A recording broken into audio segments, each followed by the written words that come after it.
Ho ho ho! I just got a new phone in the mail. This is my early Christmas gift. And you know what that means? I have to transfer all of my data from this old phone to the new one. Luckily for me, there is an app that makes this process super quick and super easy. It's called Dr.Fone.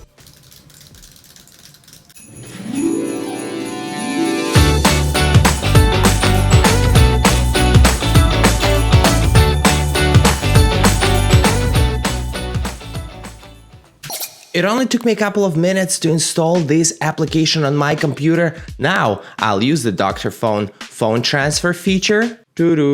Now I'll connect both of my phones to my computer. Old phone connected. New phone connected. Now both phones are connected.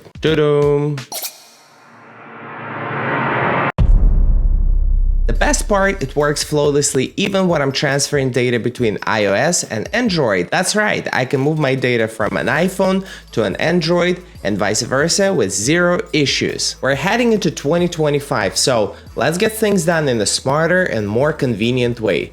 Download Dr.Fone on your computer, set up your new phone, and have everything ready for the new year.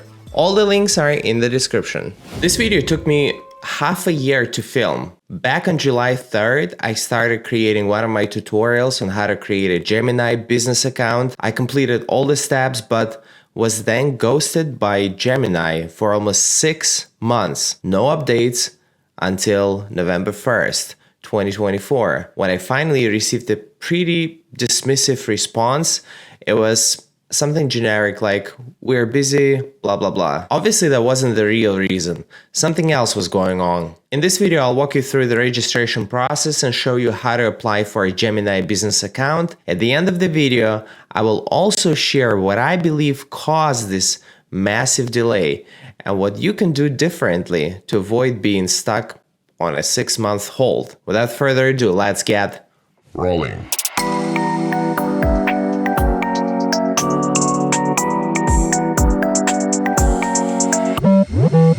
Gemini made it super simple. You just click on sign up, you click on business, and you begin filling out your application. Let's begin with first name, last name. It looks like Gemini detected my IP, so the location was chosen automatically. Alright, so guys, I was a bit confused at first. Gemini is very particular. They like when they want people to use this app called Authy. You will need to find an application with this logo. You see this logo? On Android, it's called Twilio Authy Authenticator. All you have to do is to use your phone number, then you click on submit. You will need to receive a message and confirm your account. Just click on the button and use the code. Alright guys, now we can move on to the next step. Although I'm registering my business account, I will still have to use my social security number. It's only needed for verification purposes. It has nothing to do with taxes. It has nothing to do with anything else. At a later stage of the registration process, I will need to use my company EIN number. In this section, you will need to include your home address or your business address. I have a small business and it's tied to my home address, but if your company business is separate, if you have a more complex business structure, you can feel free to include your business address here. I'm going to upload. This stage will have to be completed on my phone, and we can now continue the registration process. I'm going to click on continue. This time I'm not going to include anything in the DBA section unless you have a DBA certificate. Do not fill out this section. Even if your website has a different name, do not include anything in the DBA section because you will be asked to provide additional documents. So do not make this process complicated for yourself. I'm going to select education because this company is associated with my YouTube channel, and I could choose something like media or education. In your case, choose whatever category is applicable to your services, to the services or products that your business offers. Now I'm asked to choose one of these subcategories. Media. All right. I'll choose something like publishing industry. No, it's not a public company. It's not a registered financial institution, LLC. And now I will have to find all this information in the document called the Articles of Organization. It could be Articles of Incorporation, depending on your company, whether it's a corp, S corp, C corp, LLC. I'm going to include my EIN number, and in a lot of cases, all you'll need is your certificate of organization or articles of corporation, whatever, and your EIN number. I suggest that you have a company website. The registration process will be much easier for you. It's important to understand that crypto-related companies want to avoid taking any kind of risk, especially risks associated with potential money laundering activities. So make sure that your business looks legit. Make sure that you have at least one bank statement and one business account. Make sure that you have a website, your company website. You can create a one-pager, but have something. I'm going to pick this third option because it's closely related to what I'm doing. If you're not a professional institution, make sure you don't choose anything like trading money on behalf of others or ICO. Be mindful. You'll be asked to provide additional documentation. The worst case scenario, your account will be rejected right away. The best case scenario, you'll be asked to provide additional documentation, licenses, and everything that's needed to be obtained to perform this kind of activity. So if you only receive payments for services and goods and pay someone, let's say you pay a freelancer or somebody who is hired by your company, which is totally okay, then you can just select this option, payments related to commercial activities, receiving funds in exchange for goods and services. I have normal commercial activities. I just sell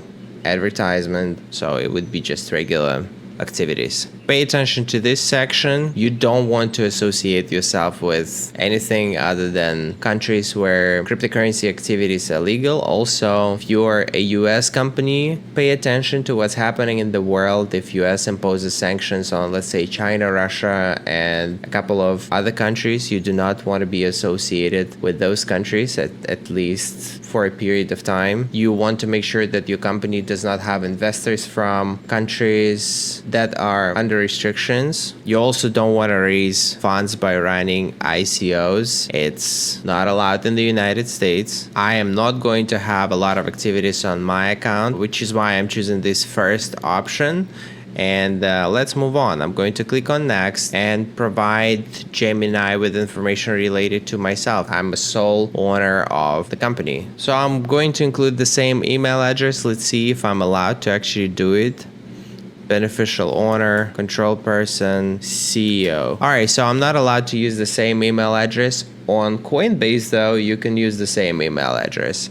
So I'll choose another email address then. All right, I already provided this information, but it looks like I'll have to provide this information one more time because in the first case, they wanted to tie the account to my name. In this particular case, they want to tie company to its main beneficiary. I'll have to repeat the same process all over again. The process is relatively easy. All you have to do is just scan the code and complete all the steps on your phone. You take the front page of your ID, the back of your ID, and click submit. That's all. All right, I have one final step that has to be completed. Oh, okay. So they say that my ID is already in their database. Let's click on next. All right, I'm done with this step. I'm going to click on next and I will continue with the W-9 form and my company bank statement. I'm going to download the W-9 form.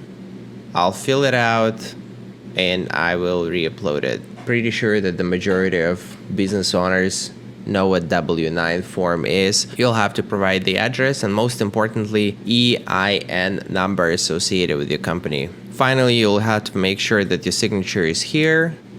bank statement is needed to confirm that it's not a puppet company, it's a legitimate business and you have ongoing activities. I'm going to click on submit. All right, I see some errors. All right, so it needs at least one beneficial owner. Let's see. Well, I'm going to update this part. My name is on the company articles of organization. I am uploading this document. I'm uploading the W-9 form as well as the bank statement. Let's see if this information is enough. Application submitted. I'm going to wait and see if my account is approved. Before my business was finally approved on Gemini, I received a new request. 6 months later, they asked me to provide a bank statement, a W-9 form, and clarification on a few basic details. Most importantly, they wanted me to explain the difference between my old company, KV Media LLC, which I'm now closing, and my new one. Here's the backstory. A while ago, I created an account for my other company, KV Media LLC, which I'm now closing. When I applied with my new company, NTL LLC, something triggered their algorithms. You see, when registering a company on Gemini, you use both your EIN and your social security number. Since my social security number was tied to two companies, it flagged me as a suspicious business owner. I don't understand why this was an issue, but it was. With my old company, KV Media LLC, I got approved in a day or two, but with my new company, NTL LLC, I ended up on a 6-month hold. So this is my conclusion. If you want to make sure your registration process is smooth and painless, here's my advice. Register only one company on Gemini. This way you are more likely to be approved quickly. If you need two companies to be approved quickly, try using two different platforms. Let's say you can register one company on Gemini and your second company on Coinbase. I hope you found this tutorial useful. If so, show your appreciation by engaging with the channel. You know what to do. That's all for today. I'll talk to you soon. Ivan KV out.